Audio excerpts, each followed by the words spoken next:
तो hello guys, कैसे हैं आप लोग। आज हम लोग पढ़ने वाले हैं ट्रिग्नोमेट्री चैप्टर। क्लास 10th का एक सबसे खतरनाक चैप्टर माना जाता है, लेकिन बच्चे इसको आसान समझते हैं क्योंकि शुरू के 3-4 चैप्टर आसान होते हैं, जैसे quadratic equation, linear equation in two variable. लेकिन जब ये चैप्टर आता है तो इसको भी वैसे ही हल्के में लेते हैं, लेकिन ये जो है थोड़ा खतरनाक पड़ जाता है। तो इसको समझने के लिए पहले हम थोड़े से बेसिक पॉइंट समझ लेते हैं। हमको ट्रायंगल की जानकारी होनी चाहिए और पाइथागोरस थ्योरम की जानकारी होनी चाहिए। पाइथागोरस थ्योरम को तो हमने पढ़ा दिया है, वो आपको लिंक में मिल जाएगा। आज हम बात कर लेते हैं पहले ट्रायंगल की।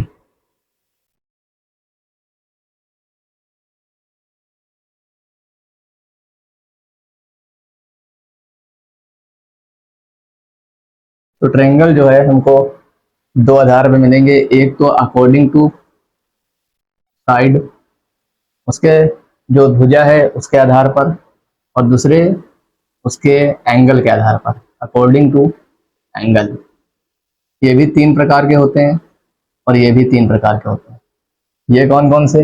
एक होता है इक्विलिटरल ट्रायंगल, यानी कि समबाहु। समबाहु में सारी भुजाएं बराबर होंगी, यानी ए बी सी।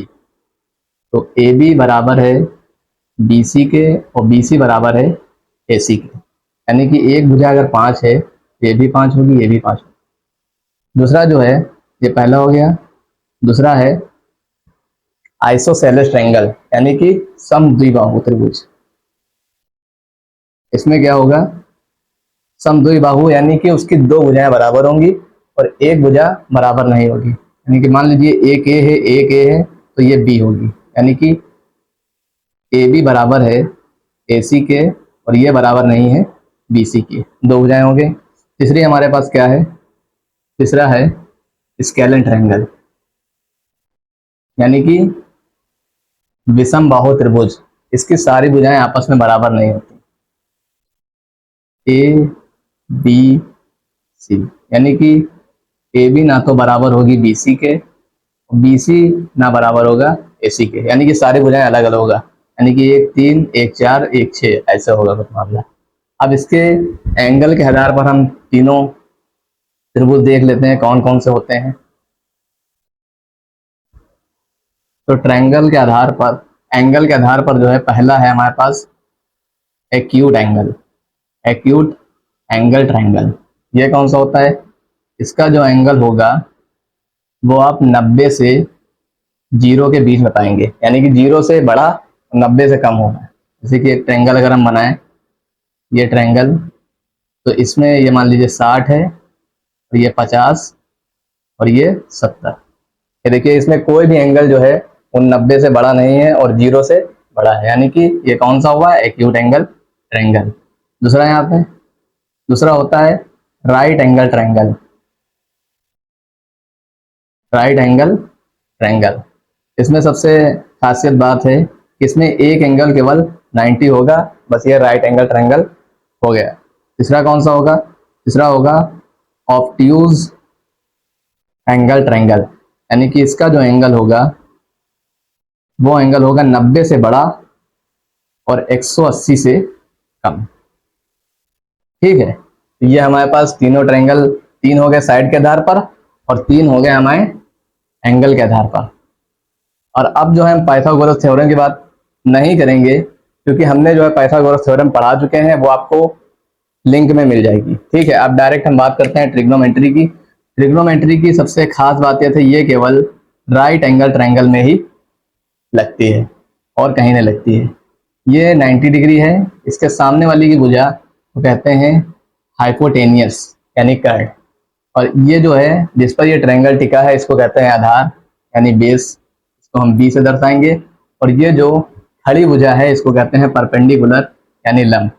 बस इसी का पूरा खेल है ट्रिग्नोमेट्री में, राइट एंगल ट्रायंगल में ही लगेगी। आप हायर स्टडी करेंगे तो आपको पता चलेगा कि ट्रिग्नोमेट्री और से भी ट्रायंगल में लगती है। तो इसमें चलिए हम ट्रिग्नोमेट्री की अब शुरुआत करते हैं। ट्रिग्नोमेट्री जो है ग्रीक भाषा के दो अक्षरों से मिलकर बनी।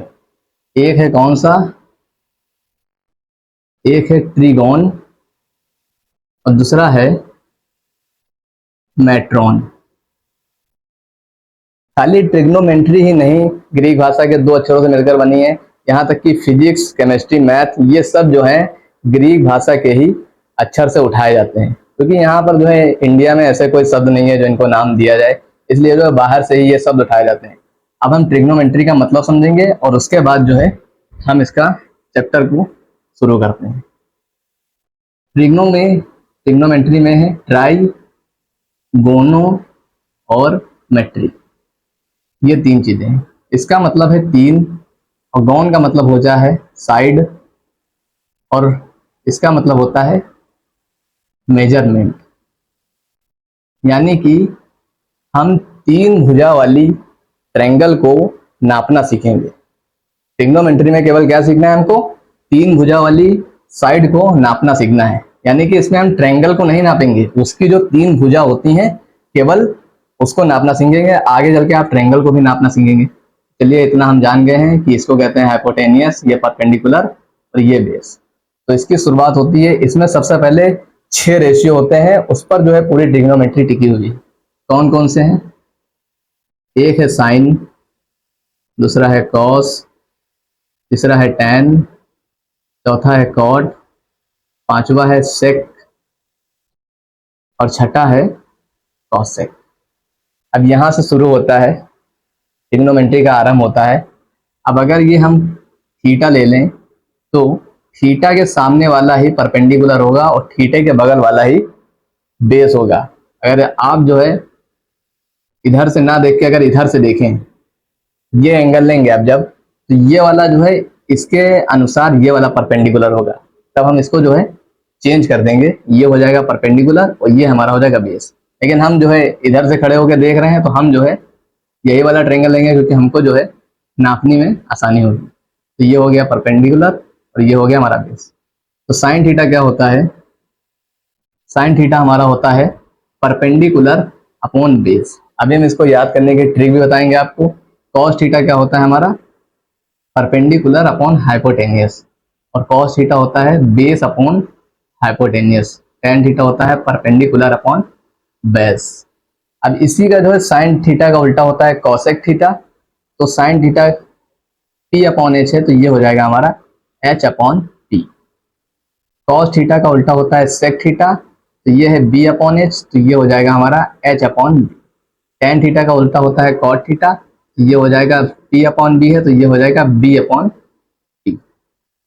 इतना आपको याद करना होगा। अगर ये आप नहीं याद हो पा रहा, ये तो हमने इंग्लिश में बताया है परपेंडिकुलर हाइपोटेनियस बेस। अब हिंदी में बताएंगे।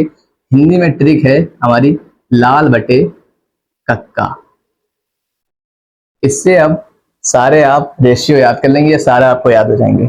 आप लाल बटे कक्का कैसे लगेगी? आपको ऊपर से नीचे की ओर देखना है, तो ये वाला हो जाएगा हमारा साइन का, ये वाला हो जाएगा हमारा कॉस का, और ये वाला हो जाएगा हमारा टैन का। ठीक है, तो साइन का क्या हुआ? एल बटे के। अब एल और ए और क्या क्या है, के क्या है हम बता रहे हैं आपको। एल है लंब, परपेंडिकुलर को हिंदी में कहते हैं लंब, और एल हमारा क्या हो गया? लंब। और के क्या हो गया हमारा? हाइपोटेनियस, और ए हमारा हो गया बेस। आप समझ गए होंगे। अब हम जो है ट्रिक से याद करेंगे। साइन होगा एल बटे के, यानी कि साइन का लंब बटे कर्ण, और कॉस का आधार बटे कर्ण, टैन का एल बटे ए, यानी कि लंब बटे आधार। ठीक, अब इसी का उल्टा कर लेते हैं। कॉट क्या होगा? आधार बटे लंब, और सेक थीटा क्या होगा? ये आधार बटे कर्ण, तो ये हो जाएगा कर्ण बटे आधार, और कोसेक थीटा हो जाएगा कर्ण बटे लंब।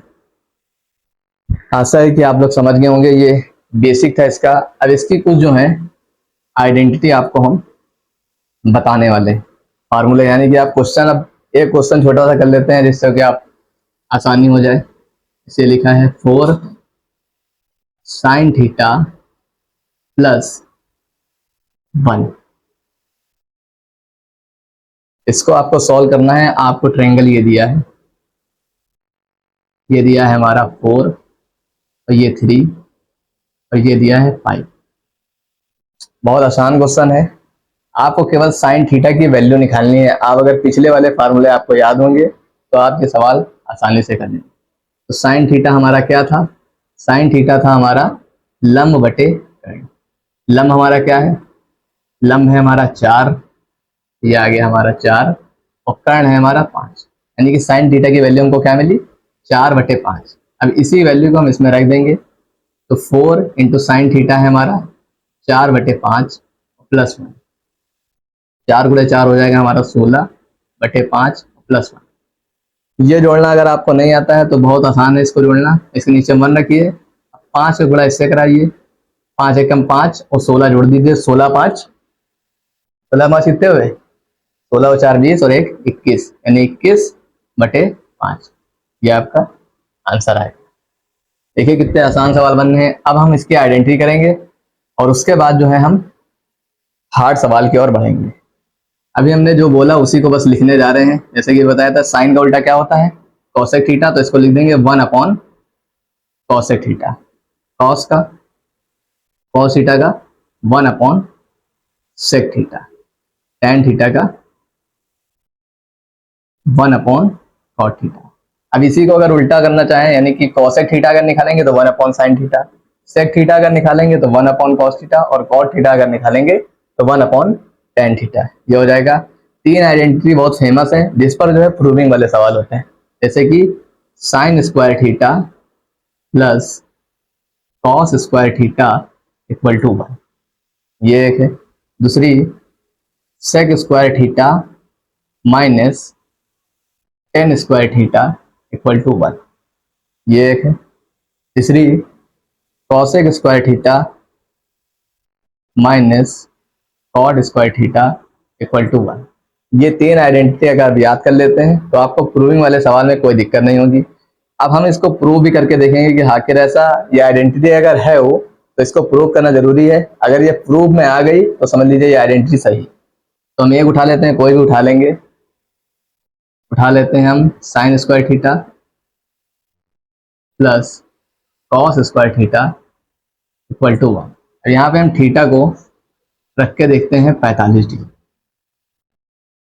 तो sine square 45 degree plus cos square 45 degree हमारा बराबर 1 कहना चाहिए। अब आपको ये जो है वैल्यू पता नहीं होंगी, तो ये वैल्यू भी अभी आगे जब पढ़ाएंगे तो आ जाएंगी। तो वैल्यू हम आपको अभी बता दे रहे हैं। इसकी होती है 1/√2, स्क्वायर लगा है तो ये भी स्क्वायर हो जाएगा, और इसकी भी 1/√2 ही होती है। ठीक, ये हो जाएगा हमारा 1/√2 बराबर। अब ये हमारा आ गया, स्क्वायर करेंगे तो 1/2 प्लस 1/2, ये हो जाएगा 1, और आधा और आधा जोड़ के कितना आता है 1। तो ये देखिए हमारी आइडेंटिटी प्रूव होगी, 1 बराबर 1 आ गया है, यानी कि LHS बराबर RHS। यानी कि ये आइडेंटिटी जो है बहुत ही प्रूव करने के बाद बनाई गई है, ऐसे ही नहीं किसी ने उठा के लिख दिया और हम पढ़ने लगे। तो ये जो है आइडेंटिटी जो है प्रूव्ड है हमारे पास, तो आपको ये याद हो गई होंगी। अब जो हम एक और सवाल करेंगे कि भाई इतना पढ़ने के बाद हमसे सवाल ना बने तो हमारा पढ़ना बेकार है ना। तो चलिए हम एक सवाल लिखते हैं यहाँ पर आइडेंटिटी के बेस पर।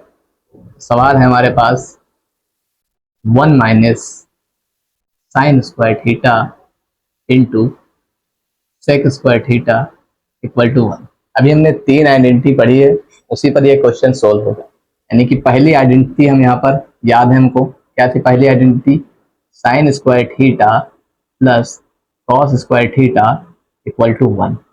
ठीक है, यहाँ से हम अगर कॉस स्क्वायर थीटा की वैल्यू निकालें तो कॉस स्क्वायर थीटा बराबर 1, इधर प्लस का साइन है उधर जाएगा तो माइनस का साइन स्क्वायर थीटा। अब आप देखिए 1 माइनस साइन स्क्वायर थीटा यहाँ पर लिखा है, यानी कि 1 माइनस साइन स्क्वायर थीटा की जगह हम लिख सकते हैं कॉस स्क्वायर थीटा। तो इसको हम मिटा देते हैं, तो यहाँ पर लिख देते हैं 1 माइनस साइन स्क्वायर थीटा की जगह लिख देते हैं कॉस स्क्वायर थीटा इंटू ये हो जाएगा sec square theta equal to 1। ये हमारा सॉल्यूशन यहाँ से शुरू हो गया है।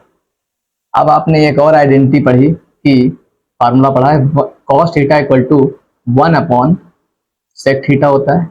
अब यहाँ पर कॉस थीटा लिखा है, इसको लिख सकते हैं हम 1/सेक थीटा। चलिए अब लिख देते हैं इसको 1/सेक थीटा। सेक थीटा तब लिखते हैं जब यहाँ पर कॉस थीटा होता है, यहाँ पर कॉस स्क्वायर थीटा है तो ये हो जाएगा सेक स्क्वायर थीटा। ठीक है, और गुणे में है, ये इनटू का ही साइन, ये डॉट होता है, ये गुणे का ही साइन होता है। ठीक है, ये लिखा है हमारे पास sec square theta equal to 1। अब देखिए नीचे सेक स्क्वायर थीटा, ऊपर सेक स्क्वायर थीटा, ये दोनों कैंसिल आउट हो जाएंगे और ये हमारे पास आ गया 1 इक्वल टू 1, यानी कि LHS इक्वल टू RHS। ये देखिए आइडेंटिटी के आधार पर यह हमारा सवाल प्रूफ हो गया।